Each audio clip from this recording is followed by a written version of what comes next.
يوم من أيام سنة 1881 الدنيا كانت مقلوبة في مصر، والظلم مالي البلد. الجيش المصري بقى كله أتراك وشراكسة، والمصريين الفلاحين ممنوعين حتى يتركوا. لكن فجأة ظهر راجل من قلب الريف اسمه أحمد عرابي، ابن فلاح مصري من الشرقية. دخل الجيش وتعلم وترقى لحد ما بقى قائد كبير. وفي يوم حصلت الواقعة، الخديوي توفيقا دعا قيادات الجيش وقرر أنه يقلل عدد الضباط المصريين ويمنع ترقية المصريين خالص، يعني بالعربي كل حاجة تبقى في إيد الأتراك والشراكسة بس.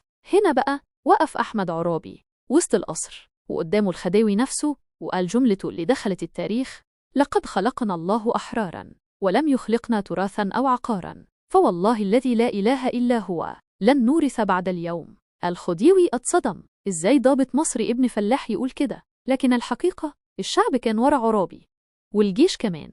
قامت ثورة عارمة ضد الظلم والتمييز، بيساندها الفلاح والعامل والجندي. لكن للأسف الإنجليز كانوا مترصدين ولقوا في الثورة دي فرصة يدخلوا مصر، وبالفعل حصلت معركة التل الكبير سنة 1882، واللي خسرها عرابي بعد خيانة بعض القادة، وتقبض عليه وتحاكم وتنفى لسريلانكا. لكن رغم كل ده عرابي كان أول مصري يقف في وش الخديوي ويقول كلمة لأ بصوت عالي، وساب لنا درس كبير: إن الحرية مبتتوهش، وإن اللي بيزرع كرامة أكيد بيجي يوم تحصدها مصر كلها.